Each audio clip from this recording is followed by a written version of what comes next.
Hey guys, welcome to the Backchannel. Today I want to talk about a topic that's come up as a few founding teams have come to me for advice around who should be pitching. Now, this isn't a one-off thing. This actually happens quite a bit, and it usually looks like this. A founder CEO is a little bit more introverted, a little bit quieter, and doesn't like talking to people that much.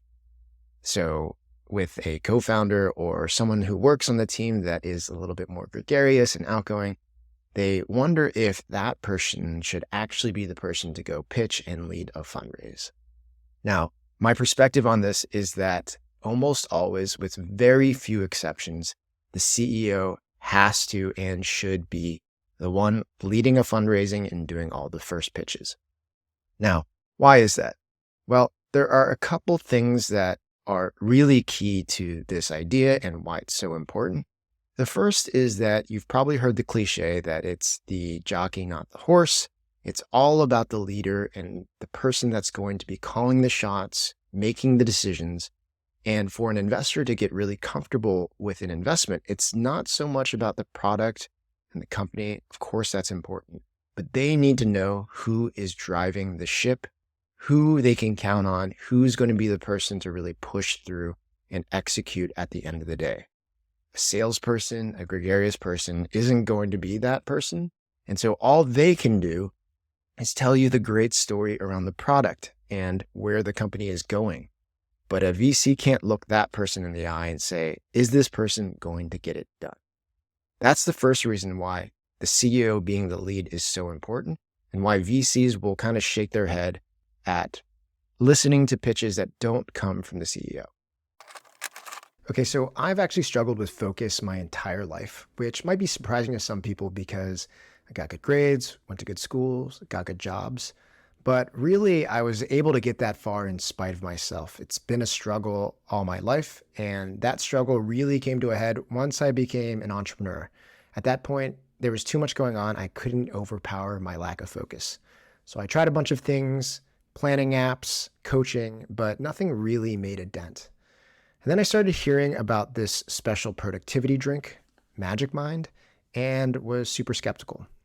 Honestly, it wasn't until a friend gifted me some that I became a believer.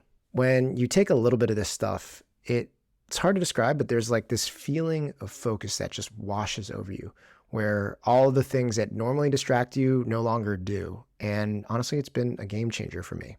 So I'm really excited because Magic Mind is sponsoring this podcast and offering up to 50% off your subscription if you sign up within 10 days of this airing.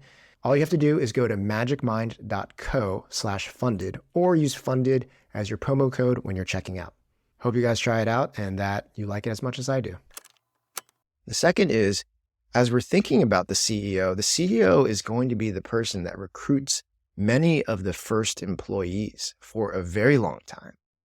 And if the VC doesn't feel comfort in the CEO's ability to pitch the vision for investment, how can they get comfort that this CEO will be able to pitch the vision to attract customers, to attract employees, to attract people to get on board with what this company is trying to do to get it to the promised land? So that's the second thing that I think is really important.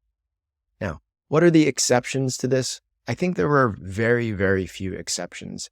In some cases, maybe first meetings could be done by the person that has the most relationships, maybe is better at pitching the story to those people who are in network.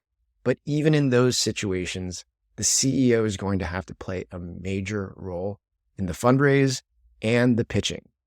So if you are a CEO that is a little bit shy, a little bit less sure of herself as she pitches, that is something you're going to have to get over and learn how to do in your own way. If not for investors, then for employees and for customers. So take this advice around fundraising, figure out what you need to do to learn how to get this done because it's going to be important for the success of your fundraise and the company in the future. All right, that's it for this episode of the Backchannel. I'll see you next time.